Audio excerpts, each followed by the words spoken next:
Nous sommes le 16 janvier 2020. Nous sommes dans une série de vidéos consacrées à ce qu'on appelle un dialogue œcuménique. Œcuménique, ça veut dire entre chrétiens. Ça se différencie, en tout cas dans la théologie catholique, du dialogue avec une autre religion qui ne serait pas chrétienne. Donc nous considérons, enfin en tout cas c'est mon avis, les témoins de Jéhovah comme des chrétiens. Pour une raison simple, c'est que, comme nous, le maître c'est Jésus-Christ, c'est pas autre chose. Même si les témoins de Jéhovah considèrent Jésus-Christ comme étant un ange de Dieu fait homme et non pas Dieu fait homme. Et alors le thème d'aujourd'hui, c'est un thème véritablement polémique qui j'espère va servir dans les deux sens. À savoir, est-ce qu'on peut dire que pour l'autre, la religion de l'autre est l'antéchrist? Donc en gros pour Luc qui est en face de moi, qui va se présenter, est-ce que l'Église catholique c'est l'antéchrist? Et est-ce que pour moi, catholique, est-ce que les témoins de Jéhovah c'est l'antéchrist? Voilà, Luc, tu veux te présenter? Eh bien, bonjour à tous. Moi, c'est Luc Reboum. Donc, je suis un ex-témoin de Jéhovah. Effectivement, moi, sur la position de la théologie des témoins de Jéhovah, je vais essayer de démontrer à Arnaud que ce qu'est l'antichrist, justement, et c'est surtout qui considère les individus et voir surtout, par exemple, les hauts fonctionnaires dans les différentes religions qui peuvent avoir, par leur interprétation biblique, amener à l'antichrist. Voilà, ça sera essayer de, non pas spécialement à convaincre, mais de montrer la pensée des témoins de Jéhovah sur ce qui est et ce qui rappelle l'antichrist. Voilà. Alors, je commence, Luc m'avait dit de commencer. Tout à fait. Alors, c'est vrai que dans Saint Jean, il y a un texte, dans la première épître de Saint Jean, il y a un texte très précis où il dit « Qui est l'antichrist, sinon celui qui nie le Fils ?» Et s'il nie le Fils, il nie aussi le Père. Alors, évidemment, on en a conclu de là que tous ceux qui niaient la Trinité, donc un seul Dieu en trois personnes, étaient l'antéchrist. En réalité, Saint Jean vise précisément des gens qui nient la Trinité, mais en sachant précisément, clairement, que Jésus est le Fils éternel de Dieu parce qu'il l'a prouvé. Il l'a prouvé par ses miracles. Donc en fait, Saint Jean vise les membres du Sanhédrin qui ont tué Jésus alors qu'il venait de ressusciter Lazare et donc qui ont commis un péché contre l'Esprit Saint. Donc ça ne vise pas du tout les musulmans qui, par exemple, évidemment, nient la Trinité, ni les témoins de Jéhovah qui le font d'une façon sincère, évidemment, en pensant sincèrement défendre la vraie interprétation de l'Évangile.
Donc, voilà la position de l'Église catholique, telle qu'elle est. C'est une position très précise qui dit ceci, d'abord, effectivement, personne n'entrera dans la vie éternelle s'il n'est pas catholique. Mais évidemment, ça pourrait paraître sectaire. Donc, pendant des siècles, eh bien, on a interprété ça de manière assez sectaire en disant il n'y a que les catholiques, et en plus, les catholiques qui sont fidèles à leur foi, qui vont au paradis. Ce qui voulait dire que 99% de l'humanité était damnée.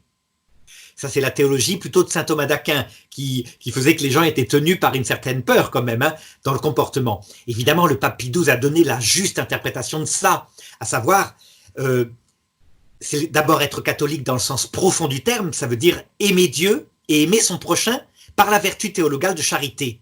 Et d'autre part, le Concile Vatican II a ajouté « Le salut sera proposé à tout homme explicitement ».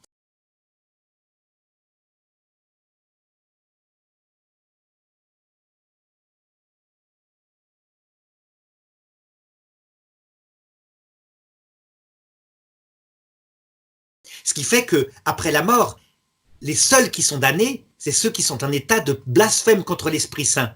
Ça veut dire un péché parfaitement lucide, pleinement, y compris dans les conséquences par rapport à la vie éternelle, et parfaitement maîtrisé, donc sans faiblesse.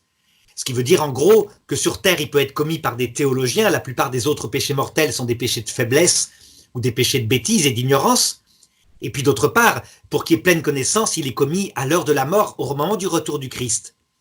Alors, donc, l'Église maintient que pour être sauvé, il faut être catholique, mais elle affirme, et c'est là que Vatican II a été fondamental et a corrigé, a, je crois, rendu vraiment l'Église catholique catholique, en disant, les autres religions ont reçu de l'Esprit Saint des préparations, des semences de la vérité.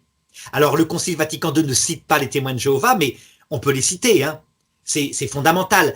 Le Concile Vatican II, par exemple, cite l'islam. L'islam qui, lui, carrément, n'a pas comme maître Jésus-Christ, mais a comme maître Mohammed.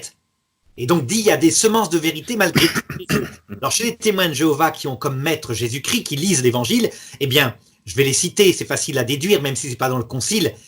Justement, avoir comme Jésus-Christ comme maître. Deuxièmement, avoir les évangiles, le Nouveau Testament comme maître, donc c'est quand même le texte fondamental, c'est l'un des 3 canaux de la révélation. Alors évidemment, il manque la tradition, il manque le magistère catholique, mais c'est quand même une base fondamentale.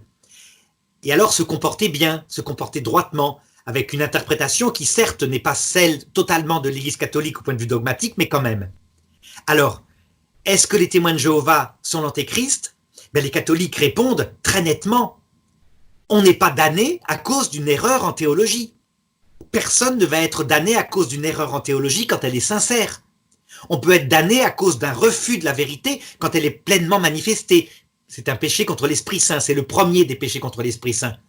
Mais quand on regarde les témoins de Jéhovah, la sincérité, le dévouement qu'ils ont pour prêcher partout, aller de porte en porte, etc., afin d'essayer de sauver le maximum de gens, on se dit, la bonne volonté, elle est là, l'amour du prochain, il est là, même s'il y a une mauvaise interprétation. Et donc, quand les témoins de Jéhovah se retrouveront bien vivants à l'heure de la mort face au Christ, avec leur âme spirituelle, et qu'ils ils seront tous surpris parce qu'ils ne s'attendaient pas à être vivants.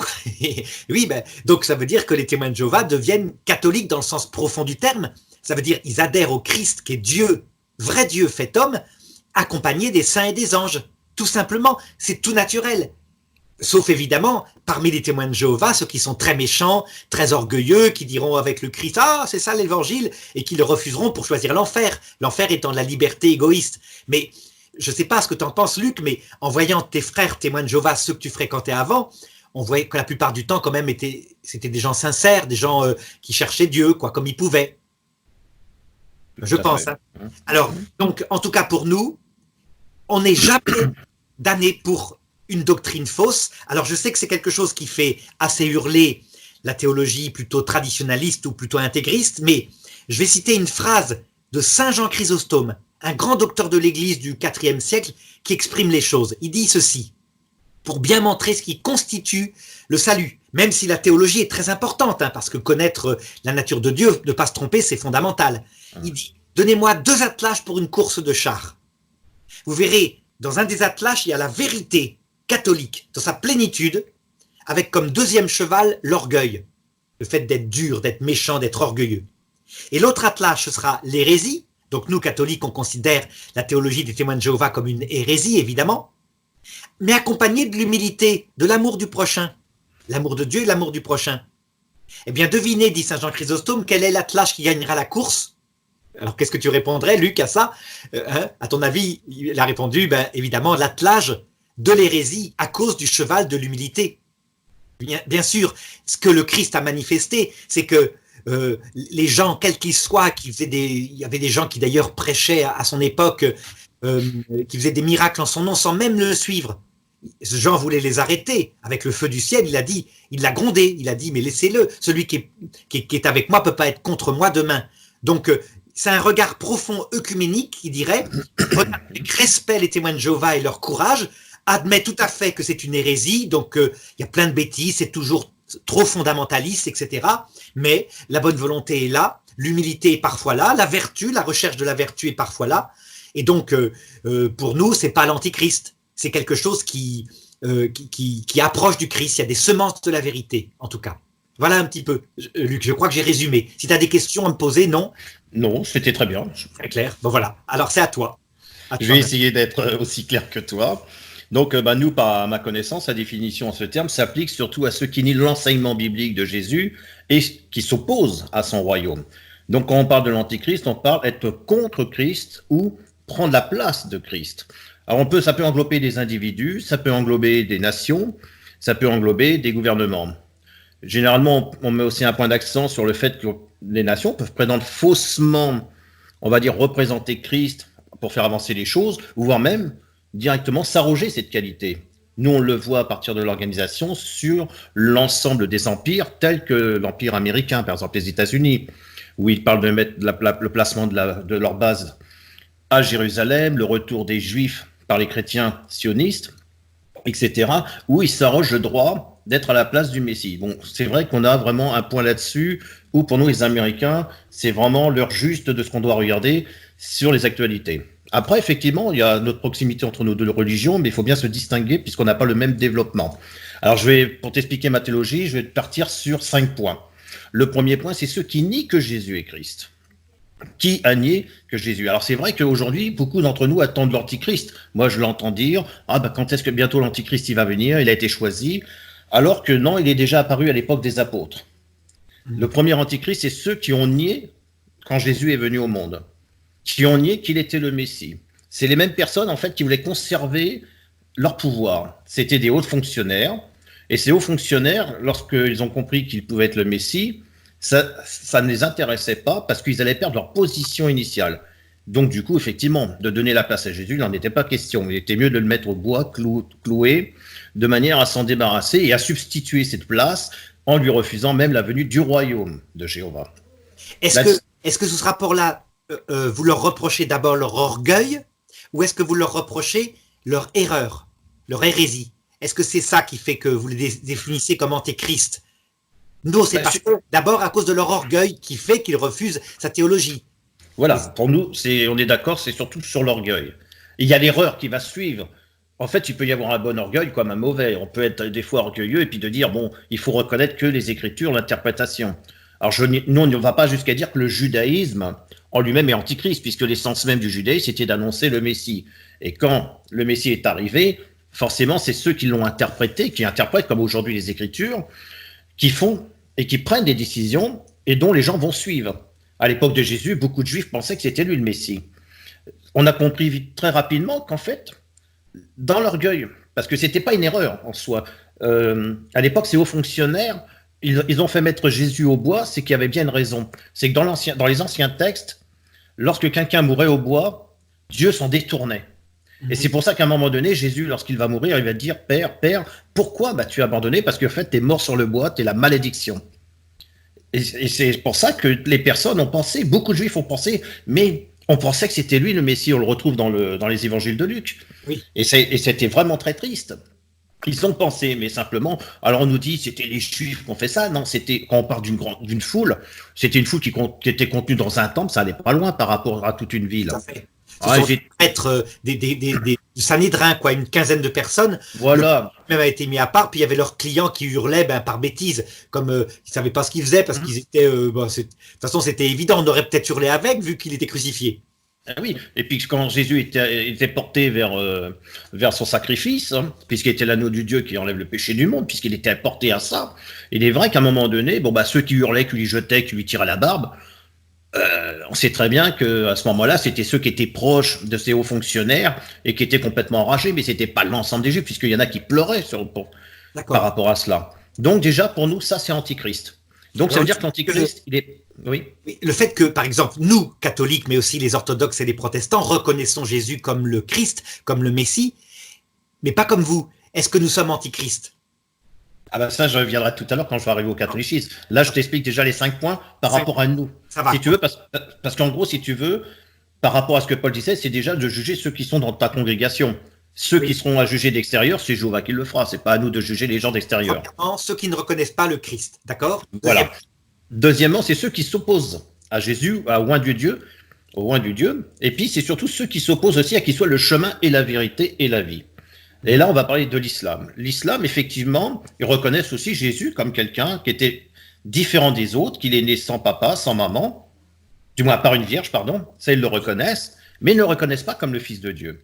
Et ne suivent pas le chemin du Christ, puisque pour eux, quand tu fais la shahada, c'est il y a un seul Dieu et pas d'associateur, et un seul prophète, Mohammed. Ils sont antichristes, puisqu'ils nient le Christ quelque part. Ils disent que le Christ est soumis à Allah, mais eux-mêmes le nient, le Christ. Mais pas le musulman lui-même, parce que le musulman ne fait suivre que ce que les imams, ce que les écritures leur indiquent. Oui. Si on leur dit de penser comme ça, ils suivent. Ce qui est tout à fait normal, comme nous, on suit le collège central. Si on nous dit autrement, ben non, nous, le collège central, il y a des études qui sont faites, on nous l'interprète comme ça, c'est comme ça. Donc après, c'est ceux qui prétendent être le Christ. Et alors là, j'ai trouvé intéressant, ceux qui prétendent être le Christ. Je vais prendre l'exemple d'un ex-témoin de Jéhovah qui vit actuellement en Australie. Il s'appelle Alan John Miller. Je ne sais pas si tu en as entendu parler. Non. Il a créé un mouvement qui s'appelle la Divine Vérité. Et lui se prétend être Jésus de Nazareth par réincarnation. Ah, d'accord. Et il dit lui-même qu'il n'a pas souffert vraiment sur la croix, pour parler comme les catholiques.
Ensuite, il y a ceux qui persécutent les disciples de Jésus. Puisque Jésus a été persécuté, il dit « vous serez persécutés ». Par exemple, quand tu es témoin de Jéhovah, tu es avant tout à apprendre à connaître la Bible. On va t'enseigner à partir de ce qu'enseigne réellement la Bible, et au jour du baptême, on te dira « tu te voues pas à une organisation, mais tu te voues à Jéhovah ». Mais malgré tout, il faudra faire des œuvres derrière, donc quelque part, tu seras quand même amené à travailler sur ces œuvres et à servir l'organisation. Donc, quand on est témoin de Jéhovah, on est croyant en pratiquant. Du fait de ne plus pratiquer ou de se refroidir, nous on appelle ça les gens qui se refroidissent. Donc, je suis croyant non pratiquant, je me refroidis, ce qui les amène justement à amorcer la défidélisation avec Jéhovah. Puisque plus ils vont se refroidir, moins ils vont pratiquer, plus ils vont retourner vers l'extérieur et moins dans la congrégation. Et ce qui va les amener à un moment donné, eh bien, c'est le risque de commettre l'apostasie. Donc, généralement pour nous, une personne qui est excommuniée, c'est un antichrist. D'accord. Parce que si tu te rappelles lorsque je t'avais parlé de Jésus, on le faisait sous une forme pyramidale. Oui. Et que nous allions tous nous rattacher à cette pierre de fondation. Donc tous ceux qui s'en détachent, forcément, qu'est-ce qui va se passer? Ils vont renier le Christ sans penser le renier. Ils pensent aller suivre une autre religion, comme si que toutes les religions amenaient directement à Dieu. D'accord. Nous, on ne pense pas que Dieu a créé plein de religions et que comme tous les chemins mènent à Rome. Pour dire. Hein. Donc, alors, là, je précise pour te dire que les catholiques non plus. Les catholiques pensent par contre, c'est très précis parce que faut pas confondre la théologie catholique avec la théologie de mai 68. Hein, nous irons tous au paradis. Ils pensent que seul le Christ sauve parce qu'il est Dieu, ce qui est logique. Hein, mais que les autres religions ont reçu des semences, des préparations qui, par certains points, conduisent au salut, non pas sauvent, mais préparent le salut. Par exemple, prends les animistes, ils avaient au moins une chose, ils savaient qu'il y avait une vie après la mort, ils pensaient que les animaux étaient un peu des dieux, donc ça c'était un peu une erreur, mais ils pensaient qu'il y avait au moins une vie après la mort. Tu vois, c'est une préparation.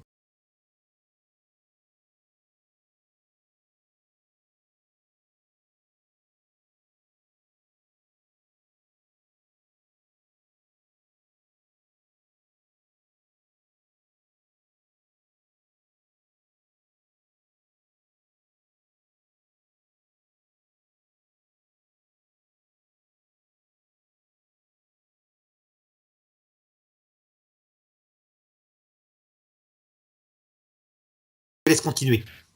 Eh bien, ça va nous amener au 5e point, ceux qui se disent chrétiens et qui pratiquent l'illégalité et trompent les gens. Et là, on le retrouve dans nos congrégations. Ceux qui ont quitté l'organisation des témoins de Jéhovah se mettent à apostasier, vont sur des réseaux sociaux, se mettent à nous insulter, par exemple. Ils vont, dans un premier temps, dire qu'on est une secte, comme on le voyait à l'époque de Paul. Paul, on disait, mais vous êtes dans une secte avec Jésus. Et c'est exactement ce qui se nie. Ce sont aussi des personnes qui nous disent, moi j'ai quitté l'organisation, je suis fidèle à Dieu parce que je vais servir le Seigneur Jésus-Christ. Je ne sers plus Jéhovah, je suis fidèle à Dieu, mais je ne suis plus fidèle à votre organisation. D'accord. Là, le problème, c'est quand une personne nous dit, je sers le Seigneur Jésus, parce qu'à ce moment-là, Jésus est venu et amené sur un point où il est Dieu. On en avait vu dans la première vidéo, est-il un Dieu ou est-il Dieu? Et là, à partir de là, nous, ça cause un problème.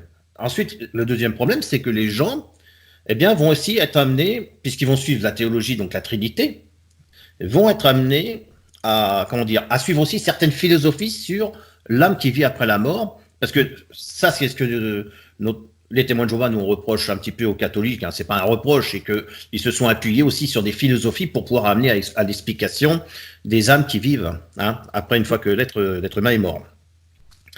Et après, ce qui nous touche le plus vis-à-vis du catholicisme, c'est que vous avez le pape.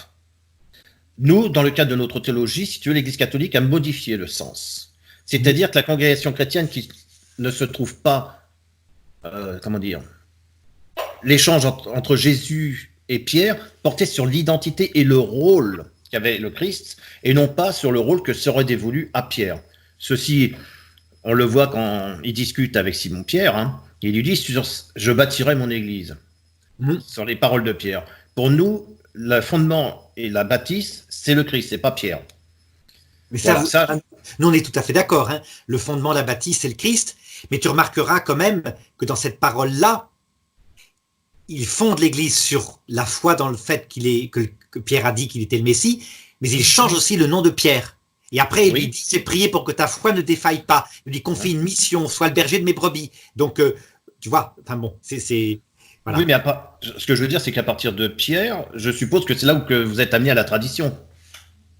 La tradition est avant, c'est plutôt le magistère, c'est-à-dire le 3e canal de la révélation qui correspondrait chez vous à la tour de garde et qui est un charisme donné à Pierre et à ses successeurs qui fait que quand il définit une doctrine, un peu comme fait la tour de garde, doctrine universelle du salut, donc quelque chose, un dogme si tu veux, il est protégé, il ne peut pas se tromper, il est infaillible. J'ai prié pour que ta foi ne défaille pas. C'est texto, il le dit.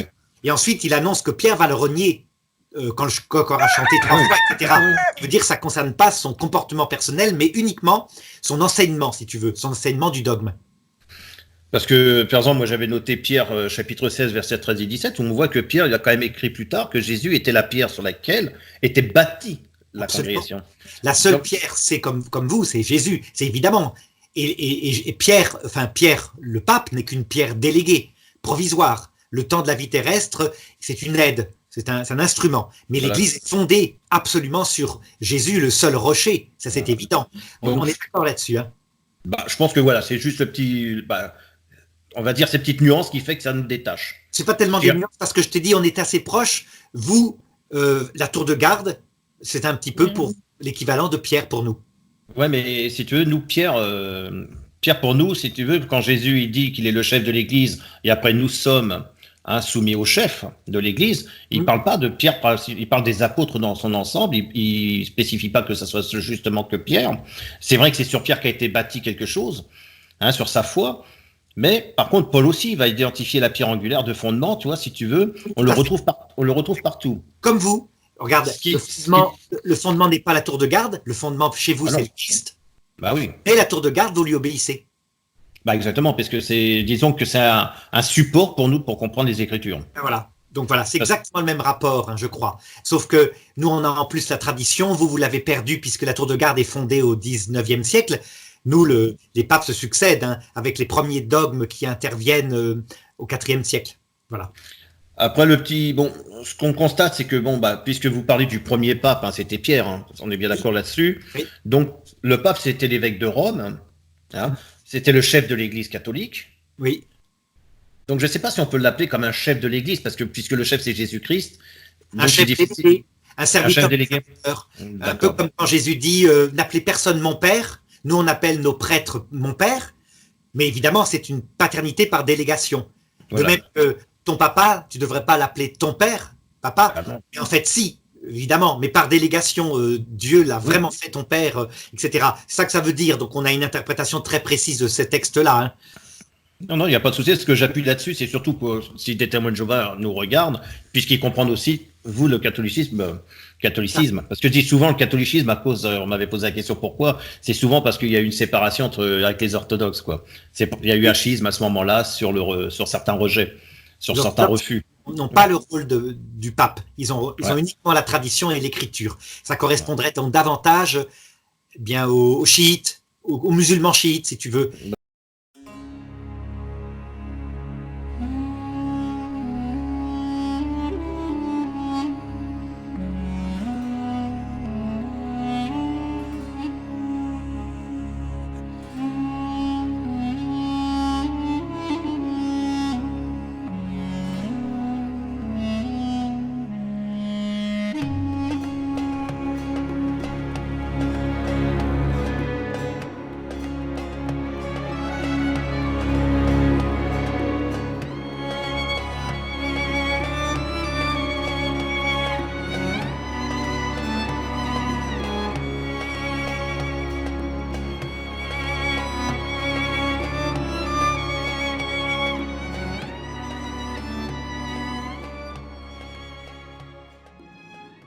D'accord. Chez les chrétiens, ben je sais pas, c'est spécial. Oui, c'est les orthodoxes. Voilà.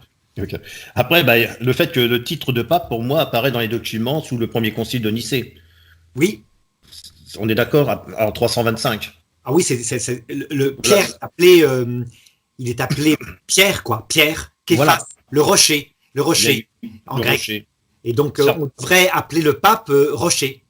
Alors que moi, j'ai étudié avec des évangélistes baptistes, ils disent le petit caillou. Il y a Pierre d'Angle et le petit caillou. Mais bon, c'est... Ouais, c'est pas mal, mais petit caillou, c'est fragile. Rocher, ça veut dire une solidité absolue. Et tu sais pourquoi il l'appelait le rocher, d'ailleurs? Non, vas-y, dis-moi. Parce qu'à l'époque, en Israël, ça se voit encore, quand il y avait des inondations, si tu veux, pourtant les terres étaient arides, mais il arrivait qu'il y avait des inondations et ça venait très très rapidement. Si les gens ne prévoyaient pas au niveau des saisons l'arrivée de ces inondations, il fallait qu'ils se mettent en hauteur. Et il arrivait, s'ils ne se mettaient pas avec la boue et tout, ils se retrouvaient complètement recouverts, noyés et mouraient. Donc ils pouvaient s'accrocher à des rochers pour se sortir, pour ne pas rester noyés et être emportés par le courant.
c'est une belle analogie. Voilà.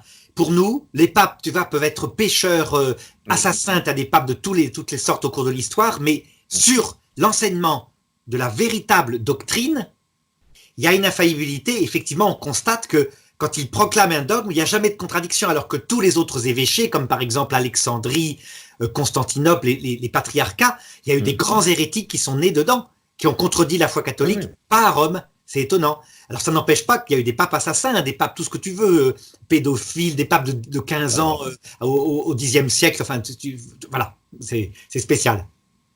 Comme nous, hein, il y a de la pédophilie et c'est des choses qu'il faut, à un moment donné, que je pense que dans la structure de l'organisation, c'est qu'à un moment donné, il va falloir qu'ils travaillent là-dessus. Ils ne peuvent pas laisser non plus continuer. Parce que partout, il y a des enfants, il y a des éducateurs, il y a de la pédophilie. Bah oui, parce que ça les attire. Ils sont attirés par ce genre de métier. Hein. Il y a 3% des hommes qui sont pédophiles, hein, apparemment. C'est ça, d'après les chiffres. Bon, continue. Alors voilà, on a bien vu. Tu m'as donné les 5 fondements, d'accord. Voilà. Donc, conclusion, pour vous, témoins de Jéhovah, il y a quand même, on peut être antichrist pour une raison d'hérésie, parce qu'on n'est pas dans la vérité. Oui, voilà. On peut penser ne pas l'être tout en l'étant. On peut renier quelque chose en pensant ne pas le renier. Comme je t'ai dit, le fait de dire moi je suis pas un hérétique parce que moi je crois en Jéhovah. En fait, je crois pas en Jéhovah. Je pense que Jéhovah ça peut être Jésus, puis que Jésus c'est Dieu. Tu vois, ça veut dire. Alors que pour l'organisation, Jéhovah c'est le Père, Jésus c'est le Fils. Oui, mais Dieu s'est fait homme. Donc c'est lui qui s'est fait homme. Donc après c'est vrai que c'est l'interprétation qu'on a des Écritures qui fait qu'il y a de la discussion, ce qui est bien. On a de la discussion avec toute personne, ce qu'il faut. Le souci, c'est que on a considéré que le pape était quand même un monarque et que le Vatican, c'était un État, le plus petit État dans le monde qui vit à Rome, en Italie. Donc, on a considéré qu'il était le chef d'un État, alors que normalement, c'est spirituel et pas...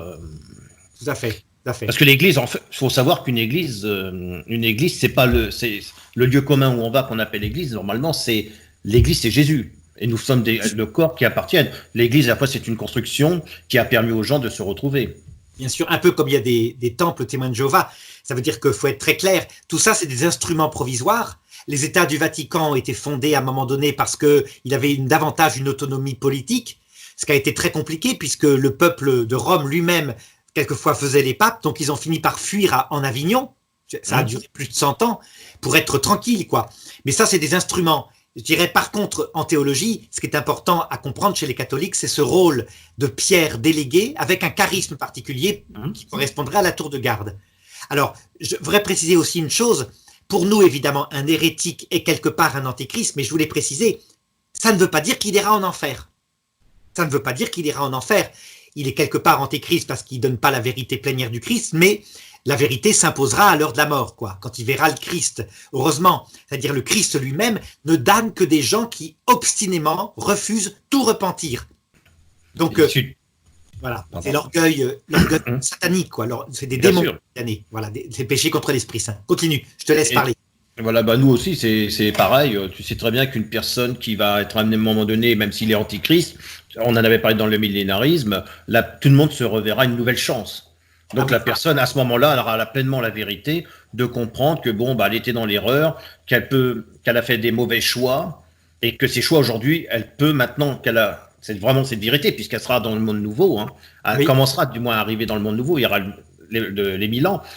On se dit là la personne, elle aura plus le choix puisque là, ça sera le bien qui sera prépondérant au mal. Donc la personne sera obligée après de savoir qu'il y a un point de vue qui est vraiment la vérité, et si là, elle veut refuser, s'y refusera. Et oui, à ce moment-là, quand il y a pleine lucidité et pleine maîtrise de soi, quel que soit le mode où cette pleine lucidité et cette maîtrise de soi sont données, là on comprend, ce péché n'est pas pardonnable parce que la personne se fiche du pardon. Donc ça peut arriver. Mais tu vois, la conséquence, c'est que il faut admettre que l'enfer, à ce moment-là, ça se définit pas par une souffrance, mais plutôt par la liberté orgueilleuse. Et la conséquence, c'est la souffrance. Alors que chez vous, l'enfer, ça se définit par l'anéantissement. Voilà. L'anéantissement, quelque part, après une fois que le corps est décomposé, qui retourne au sol, ça redonne des minéraux, ça permet à des fleurs de pouvoir pousser, ça permet à un écosystème qui fonctionne très bien. Bon, plus en France, puisqu'on n'a pas le droit d'enterrer les gens, puisqu'on risque d'empoisonner les sols, on n'a plus le droit de les mettre à même, il faut les mettre dans des boîtes. Tout à fait. Ça va. Voilà. As-tu quelque chose à ajouter? Alors, tu as vu ces 5 points. Vas-y, continue. Écoute, moi, juste par conclusion, je dirais tous les témoins de Jéhovah, ex-témoins de Jéhovah ou témoins de Jéhovah qui regardent, d'être ouverts au dialogue avec les autres religions. non pas simplement de venir les voir, mais être aussi ouvert au dialogue, c'est-à-dire par rapport à bien les écouter, à bien partager les Écritures avec eux, de voir quelle est leur pensée, comme on l'a fait là aujourd'hui, de bien voir comment eux ils pensent, et non pas rester sur l'invective ou dire oh, ben, vous êtes dans l'erreur, moi j'ai la vérité. C'est au contraire de pouvoir s'ouvrir à ce dialogue. Voilà. Après, Voilà. Et moi je dis, on a en commun un texte très précis qu'il faut regarder pour tous les chrétiens plutôt que, je dirais, sans arrêt se maudire et se haïr. C'est le texte, je te l'ai dit, où des gens chassaient des démons et faisaient du bien sans les suivre, sans suivre les 12 apôtres. Les 12 apôtres, pour nous, ça serait l'Église catholique avec ses évêques, ses prêtres. Eh bien, à partir du moment où ils faisaient du bien, Jésus dit, ne les empêchez pas, personne ne peut être contre moi alors qu'il est pour moi aujourd'hui. Voilà. Et par contre, j'ajouterais, comme on a fait avec Luc, on se dit les vérités. Il ne s'agit pas d'être une espèce de truc tout gnangnan, là, comme en mai 68, en disant, mais d'accord, j'évacue quand même la Vierge Marie parce que ça va choquer un peu toi qui es protestant. Pas du tout. On n'évacue pas la Vierge Marie.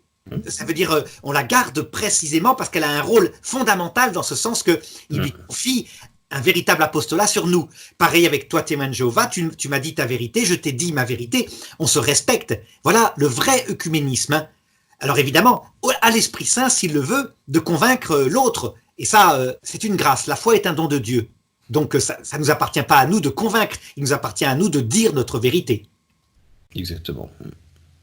C'est bien parlé. Et puis on se respecte et on s'apprécie, d'autant plus par rapport à la théologie. Le but, c'est de s'approcher de Dieu, c'est pas de se séparer les uns des autres. Ben voilà. Donc cette vidéo-là est terminée, je crois, hein, et peut-être qu'on en fera d'autres, on en aura d'autres à faire. Mais en tout cas, merci Luc pour cette nouvelle vidéo qui sera postée demain. Hein, voilà. Ah bah, avec joie. Alors, à bientôt à nos auditeurs. Hein. À bientôt. Au revoir. Au revoir.